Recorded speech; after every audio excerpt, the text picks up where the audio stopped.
call! Hey everybody, I just wanted to go through a random sampling. Items I got in the mail recently. Kind of poke around in the old mail bag.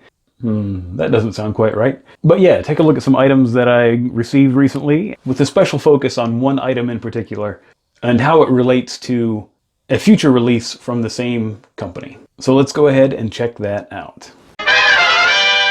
So let's start off with my official Guy Named Wendell action figure. It's Wendell Vaughn, aka Quasar. Now I could have swore this figure was said to be an exclusive, like a Walgreens exclusive or something like that. But if you look around, he's literally available everywhere.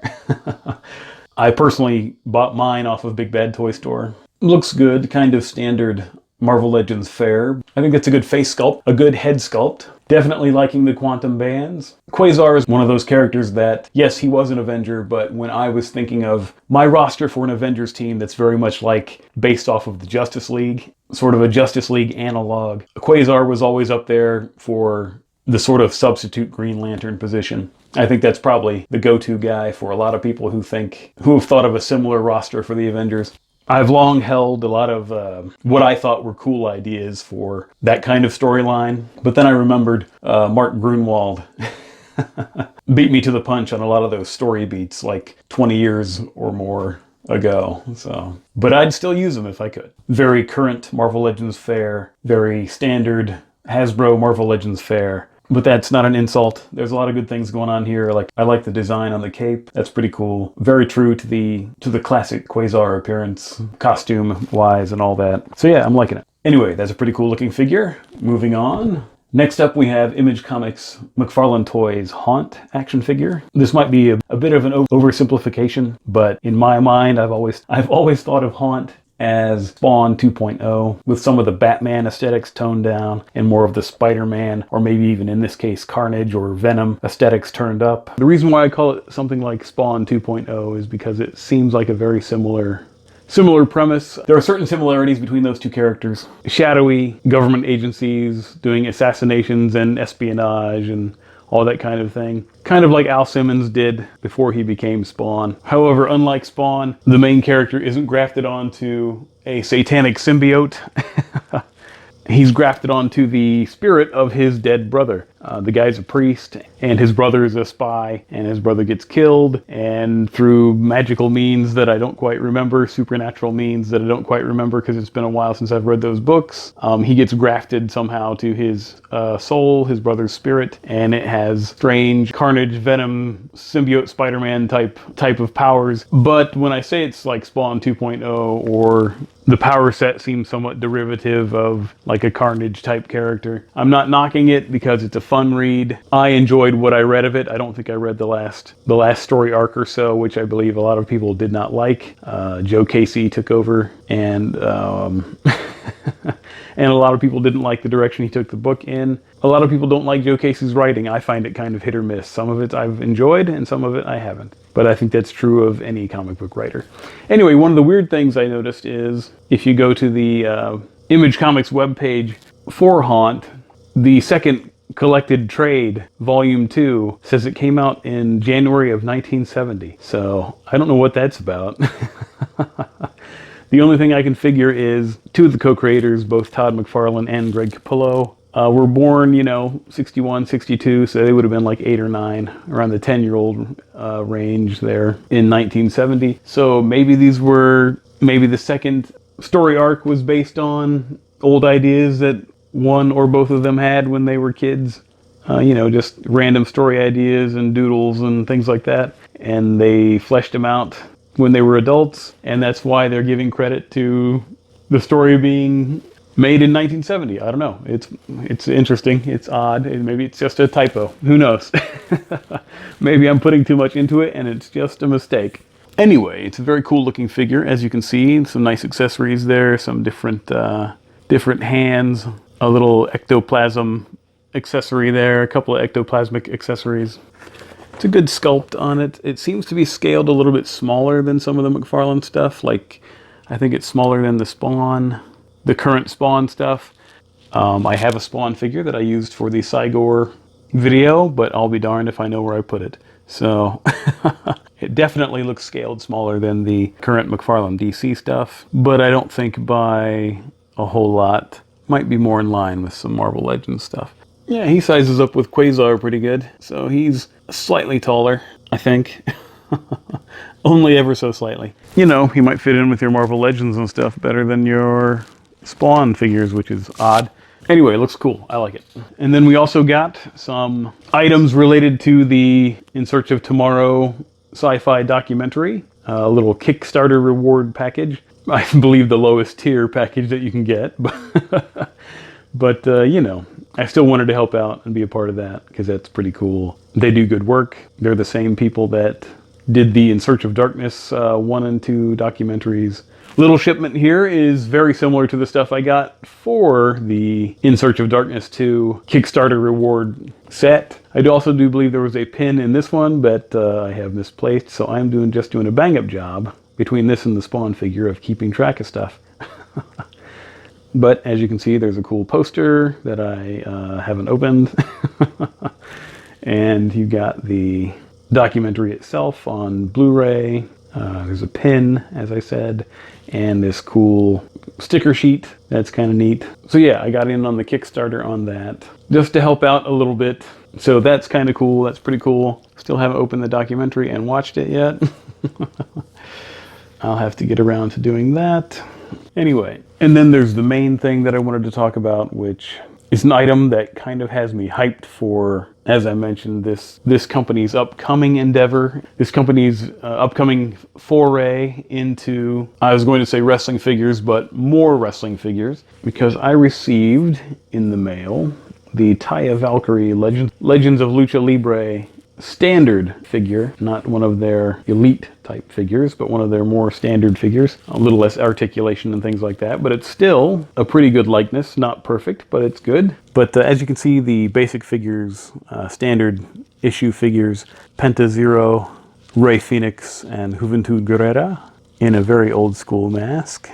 And then in their deluxe figures, their Legends of Lucha Libre figures, I believe they only have Rey Fenix and Penta, but I could be wrong about that. Again, these are good looking figures, especially the more elite style versions. I guess they'd be comparable to the WWE Mattel elite figures. They all look good, except I am a little concerned about the scaling. They seem to be scaled a little bit on the small side. Isn't that something I complain about in just about every video? How the scaling's just a bit off on a lot of these things. Taya is, yeah, like I said, a little bit on the small side. She's supposed to be like 5'7", and this Io Shirai is supposed to be about 5'1". Same with Kairi. So she's supposed to be a fair bit taller, but she's relatively on the same size scale as these shorter figures. And she definitely doesn't quite match up to AEW's Hikaru Shida action figure. And the scaling on Rey Fenix is actually pretty good compared to his AEW figure. It's not off by much. Penta is noticeably shorter than his AEW counterpart AEW figure. But, like I said, good looking figure. The scaling's just a bit off. Which brings me to the main thing I really wanted to talk about, which is Boss Fight Studios' upcoming MLW, Major League Wrestling action figure line.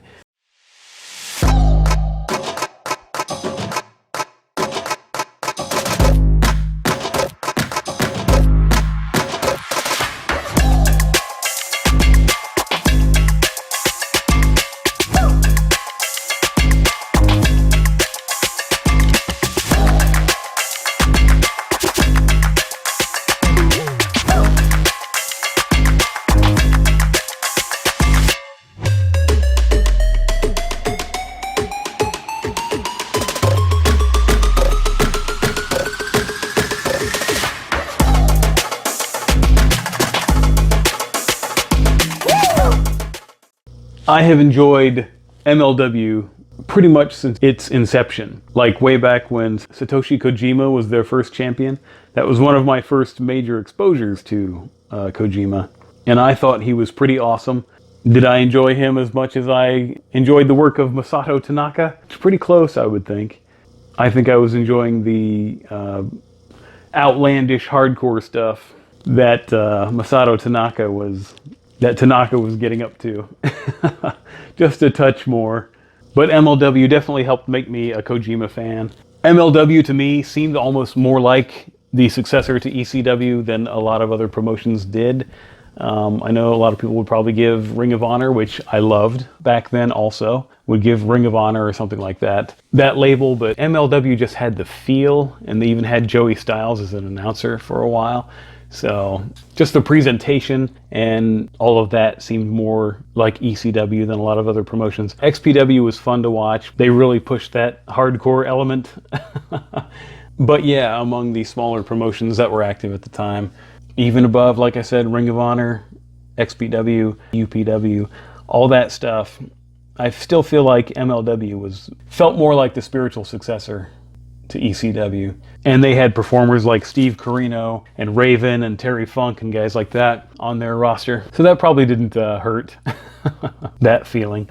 And MLW was also some of my first, and many people's first exposure to CM Punk. But MLW tagged up guys like Christopher Daniels and Jerry Lynn for a short time. So, that was awesome. They just had a lot of good stuff going on that I enjoyed. Kenzo Suzuki was there for a while. Roderick Strong, some other people that you might be familiar with. So yeah, it was a entertaining promotion for me even back then. In recent years, they have made quite the comeback, and it's one of my favorite promotions, and they've got an interesting roster full of performers that can't really think of anybody whose work I don't enjoy for the most part. Some more than others, obviously, but yeah. If you've been enjoying Filthy Tom Lawler's performances in New Japan Strong, some of my first experiences watching his work was in MLW. But yeah, their roster has a lot of cool guys on it. Alex Hammerstone, Jacob Fatu, EJ Nduka, who was formerly known as Ezra Judge in WWE's developmental program. Can't believe they passed on that guy. Calvin Tankman, Richard Holiday, the whole Contra stable. They've just got some cool characters, for lack of a better word. And it's a fun promotion, and that's why I was so excited to hear about the action figures coming out. And I know Boss Fight Studios does some really good figure work, but that's what had me kind of worried from seeing the previous figures that they've done, the Legends of Lucha Libre figures that they've done that are just scaled slightly too small for my liking. Because it will be kind of upsetting if they can't scale with your other wrestling figures. It'd be cool to have them on the shelf together if you have a wrestling display. It'd be cool to have them next to your WWE and AEW figures, and I would hate to think of, Alex Hammerstone, who's the meat castle atop Muscle Mountain. I hate to think of him being like on the same scale as your Rey Mysterio figure or something like that.